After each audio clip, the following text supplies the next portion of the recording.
আমরা পলিথিন ব্যাগগুলো আমরা এখন আর ব্যবহার করতেছি না।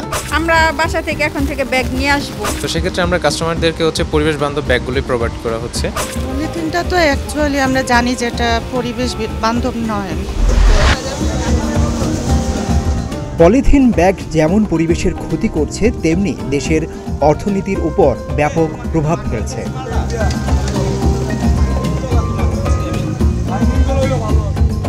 সমীক্ষায় দেখা গেছে দেশে একসময় প্রতিদিন ৬০ লাখ পলিথিন ব্যাগ বর্জ্য হিসেবে জমা হতো, অর্থাৎ বছরে ১৬২ কোটি ব্যাগ জমা হতো।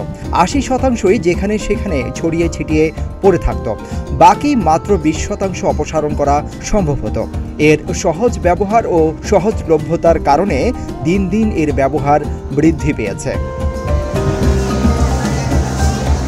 ফলে মাত্র কয়েক বছরেই পরিবেশ মারাত্মক বিপন্নতার দিকে গেছে।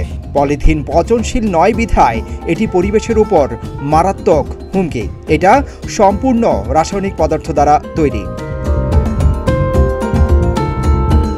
সরকারের পক্ষ থেকে বলা হয়েছে ১ অক্টোবর থেকে সুপার শপগুলোতে পলিথিন ব্যবহার নিষিদ্ধ এবং ১ নভেম্বর থেকে দেশব্যাপী পলিথিন উৎপাদনকারীদের বিরুদ্ধে অভিযান পরিচালিত হবে। সুপার শপগুলোতে সরেজমিনে দেখা গেছে পলিথিনের পরিবর্তে পাট, কাপড় বা কাগজের ব্যাগ ব্যবহার শুরু হয়েছে। তারা সরকারের এই মহৎ উদ্যোগকে সমর্থন জানিয়েছে। আমরা কাস্টমারের জন্য এই ব্যাগ ইউজ করতেছি। আমার ৩ ধরনের ব্যাগ আছে, বড়, ছোট, মিডিয়াম। আর ফিশ মিট, ভেজিটেবলের জন্য আমরা সেম পলি, ৩ ধরনের পলি আছে। এই ১ তারিখ থেকেই আমরা সরকারের সঙ্গে একাত্মতা ঘোষণা করে আমরা সম্পূর্ণভাবে প্রিপারেশন নিয়েছি এবং আজকে সকাল থেকেই আমাদের সারা বাংলাদেশের স্বপ্নে আমরা পলিথিন ব্যাগগুলো আমরা এখন আর ব্যবহার করতেছি না। আজকে থেকেই আমরা সরকারের নির্দেশনা অনুযায়ী আমাদের পচনশীল যে ব্যাগগুলো বা পচনশীল যে কাগজের ঠোঙ্গাগুলো এটা আমরা ইউজ করা শুরু করেছি। আমরা পলিথিন ব্যাগ ইউজ করতেছি না। তো সেক্ষেত্রে আমরা কাস্টমারদেরকে পরিবেশ বান্ধব ব্যাগগুলি প্রোভাইড করা হচ্ছে। আর এদিকে কাস্টমাররা বলছেন পলিথিনের অবাধ ব্যবহার বা অপব্যবহারের মাত্রা অস্বাভাবিক হারে বাড়ছে, এতে করে পরিবেশও দূষিত হয়। তারা বলছেন সরকারের এই উদ্যোগের ফলে পরিবেশের ভারসাম্য রক্ষা হবে। কত পরিমাণের পলিথিন এই যে আমাদের ড্রেন জমে যাচ্ছে, পুকুরের জমে যাচ্ছে, মানে সব নাব্যতা কমে যাচ্ছে আমাদের এই পলিথিনের কারণে। আমরা বাসা থেকে এখন থেকে ব্যাগ নিয়ে আসব।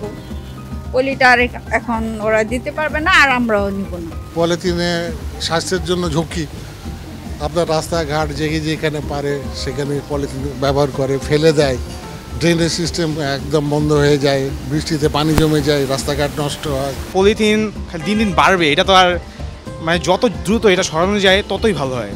আর পলিথিনের যে বিকল্পগুলো ব্যবহার করছে এটা পরিবেশের জন্য ভালো। বিজ্ঞানীদের মতে পলিথিন বা প্লাস্টিক ক্ষয় হয় না এবং অনেক বছর অক্ষত থাকে। এগুলো মাটির জন্য খুবই ক্ষতিকর। পলিথিনের কারণে মাটির ভেতরে সূর্যরশ্মি ঠিকমতো পৌঁছাতে পারে না, ফসলের জমিতে উৎপাদন ব্যাহত হয়, আগুনে পুড়লে জনস্বাস্থ্যের মারাত্মক আকার ধারণ করে, শহর বন্দরের সকল প্রকার ড্রেনেজ ব্যবস্থাও ব্যাহত হয়।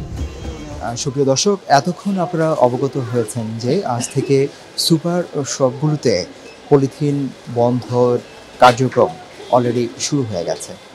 আর ১ নভেম্বর থেকে ঢাকার 10টি কাঁচা বাজারে পলিথিন বন্ধে কার্যক্রম শুরু হবে। এদিকে ক্রেতারা বলছেন তারা খুব আনন্দিত, আর সরকার বলছেন এ ব্যাপারে সবার সহযোগিতা প্রয়োজন। আর বিশেষজ্ঞরা বলছেন এ ব্যাপারে সারা বাংলাদেশে যদি পদক্ষেপ নেওয়া হয় তাহলে পরিবেশ সুরক্ষিত হবে। সিদ্দিকুর রহমান রোমন, প্রতিদিনের বাংলাদেশ, ঢাকা।